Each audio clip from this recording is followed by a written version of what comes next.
Aujourd'hui, je vais te parler d'un truc. On en parle depuis un petit moment. Je devais faire la vidéo. Bon, ça y est, je la fais. Sur la sécurité. Sur la sécurité en camping-car. La sécurité au niveau du vol, bien sûr. Je voudrais tout de suite éclaircir un petit peu les choses. On n'est pas plus cambriolé dans un camping-car que dans une maison.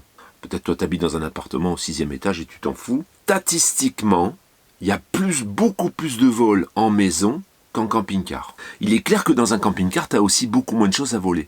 C'est souvent des effets personnels, tu peux avoir des caméras, tu peux avoir des petites choses comme ça, mais tu as rarement des grosses sommes d'argent, des bijoux. Du coup, ça en fait quelque chose qui est quand même moins intéressant pour un voleur. Ça, c'est le premier point.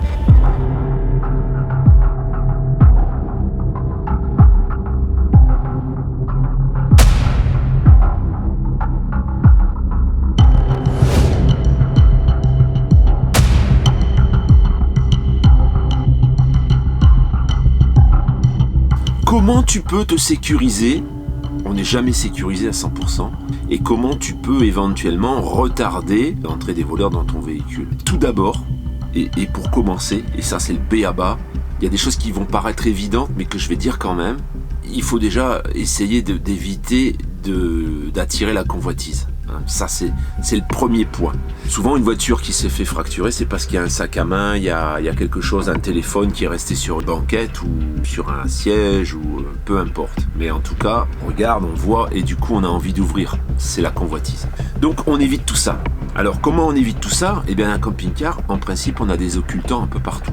Ferme tes occultants avant de partir. Ferme tous tes occultants avant de partir. Les occultants du pare-brise, des vitres latérales, les stores, tout ce qui est accessible à l'œil. Alors bien sûr, tu peux éventuellement laisser ouvert en haut. Moi, j'évite de laisser ouvert le grand lanterneau. Si j'ai besoin d'ouvrir pour aérer, j'ouvre les petits parce que je sais que dans les petits, pour passer, c'est beaucoup plus compliqué. On ne sait jamais. Ça, c'est déjà le premier point, indispensable. Et là, déjà, tu vas enlever une bonne partie des chances de te faire cambrioler. Le second point, on va le préciser, je pense que c'est inutile de le préciser, mais il faut quand même le préciser. Il faut que tu aies un rituel au moment où tu t'arrêtes, tu fasses le tour de toutes tes serrures, de tous les communicants de l'extérieur vers l'intérieur. C'est-à-dire, tous les entrées de soute, il faut absolument que tu contrôles que tout soit bien verrouillé. Parce que c'est pareil. Une soute ouverte, eh ben, éventuellement, ça peut faire un passage. Par exemple, un lit à la française, tu as la soute qui est en dessous, tu passes en dessous, tu soulèves le lit et boum, t'es rentré. Tu peux aussi faire attention à l'endroit où tu vas te garer. Par exemple, si tu dois stationner la nuit et tu sais que tu vas pas être dans ton véhicule, essaie de stationner, si c'est possible, en dessous d'une source d'éclairage. Hormis, bien sûr, quand tu es stationné dans des parkings où il y a des camping-cars, des parkings réservés aux camping-caristes, là, c'est différent, il y a toujours quelqu'un pour surveiller. C'est-à-dire pour ça, il y a souvent des gens qui reprochent, il y a des youtubeurs également, qui reprochent un petit peu aux gens de se garer proche d'autres camping-cars, mais s'ils le font, je pense que c'est aussi dans le but de se sécuriser un peu. Parce qu'on se dit que même si les personnes qui sont à côté ne vont pas intervenir s'il y avait un voleur, le fait d'avoir plusieurs camping-cars côte à côte, ben, le voleur va hésiter à venir ouvrir un camping-car parce qu'il va se demander si à côté, il n'y a pas quelqu'un qui peut l'entendre.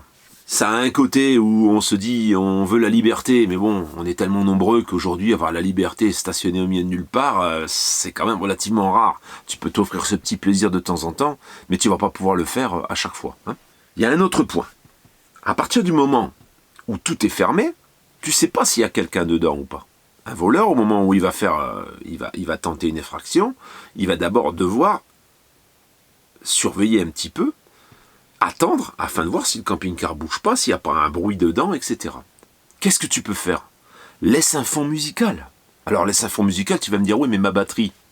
Moi j'ai mon poste, je peux laisser éventuellement un peu de son, j'ai beaucoup de batterie, donc quand je m'en vais, je peux laisser un peu de musique, un fond musical, et au moment où la personne va tendre l'oreille, elle va dire non, il y a quelqu'un, et elle va pas ouvrir. Sauf si, bien sûr, c'est des agresseurs qui viennent cagouler, c'est des anciens du GIGN. Bon, mais on n'a jamais ce problème.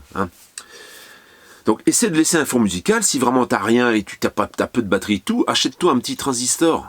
Tu vas me dire, c'est ça, tu parles comme dans les années 50. Achète-toi un petit poste à pile ou à batterie rechargeable que tu vas allumer au moment où tu vas t'en aller. Laisse ouvert un peu une fenêtre, et par exemple, tu peux t'aider d'une lumière comme ça, tu vois. Tu peux t'aider de ça, tu la laisses allumer, elle est sur batterie également, tu la charges, elle tient toute une nuit. Donc, tu t'achètes une petite lampe à LED que tu vas laisser à l'intérieur de ton véhicule, ça va faire de la lumière par le haut des stores que tu as laissés ouverts. Ça, je parle de la nuit, bien sûr. Hein. Et du coup, il y a probabilité d'avoir quelqu'un à l'intérieur qui est en train, par exemple, de regarder la télé ou d'écouter la radio. Et du coup, ça va repousser les voleurs. Ça coûte rien. Hein. C'est des petites choses qui coûtent très peu d'argent. C'est des réflexes à avoir à chaque fois que tu t'en vas. Ça peut te sauver.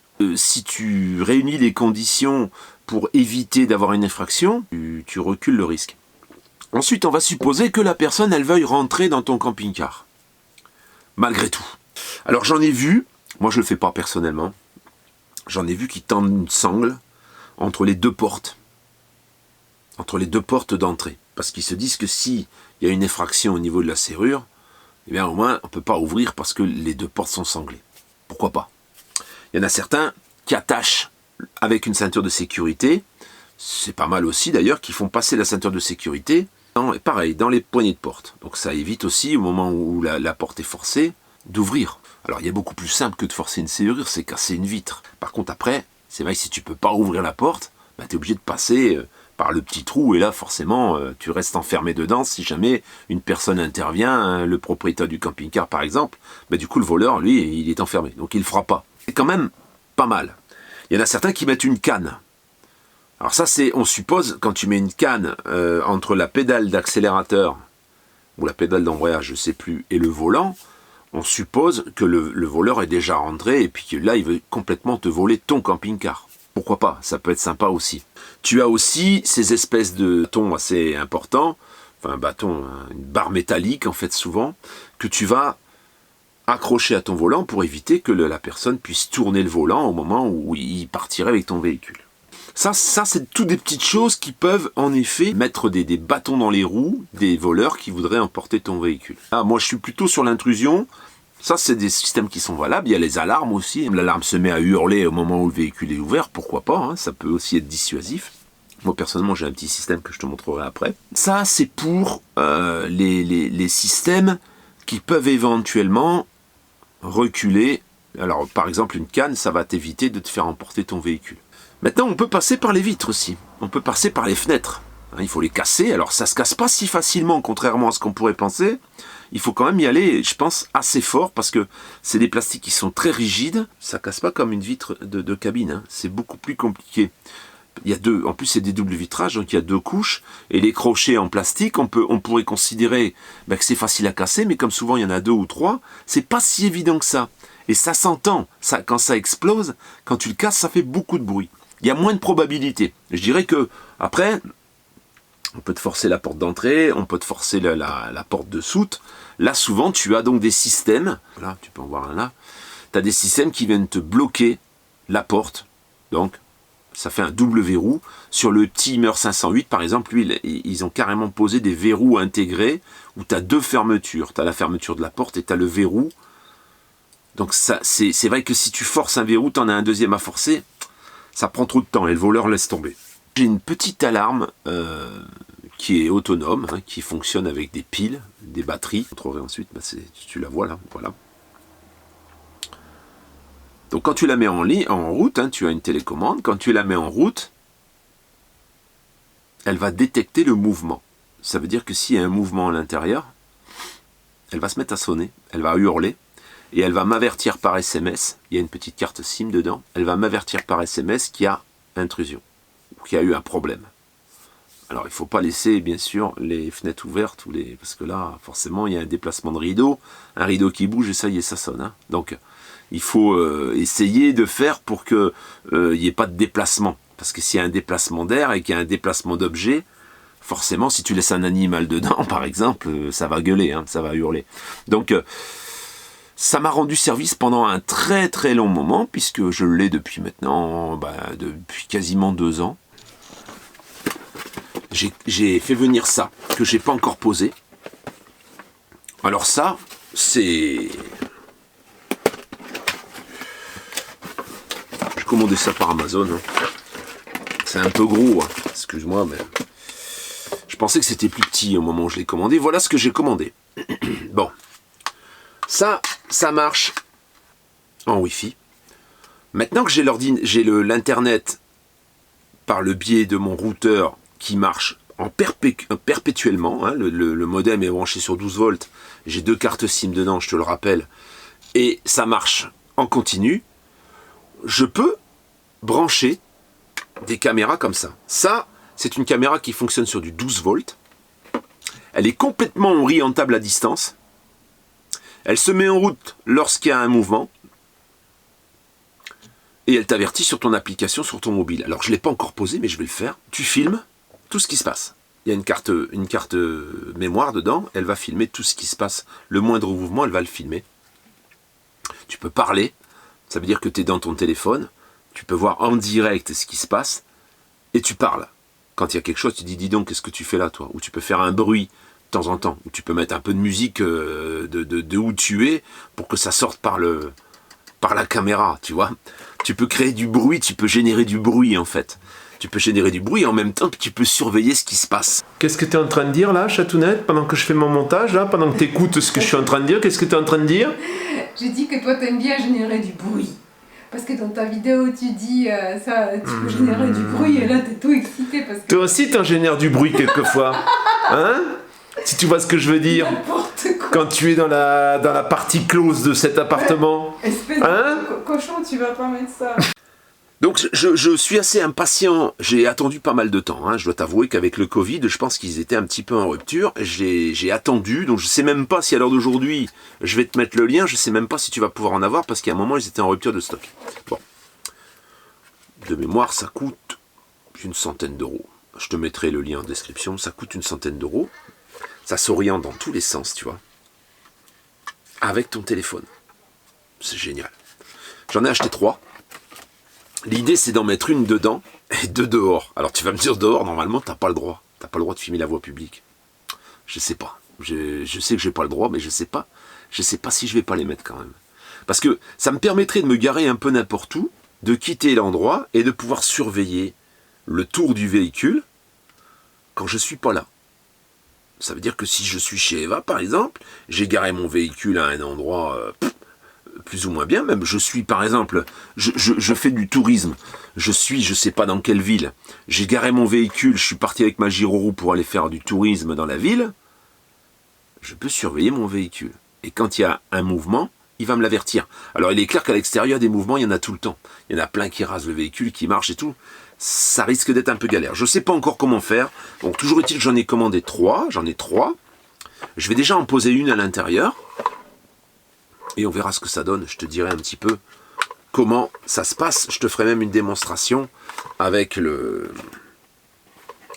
fonctionnement, quoi. Hein. Il n'y a pas de système à 100% sécure. Tu trouveras rien qui va te permettre à 100% d'être sécurisé. Ce qu'il faut te dire quand même, que c'est pas autant qu'on peut l'imaginer.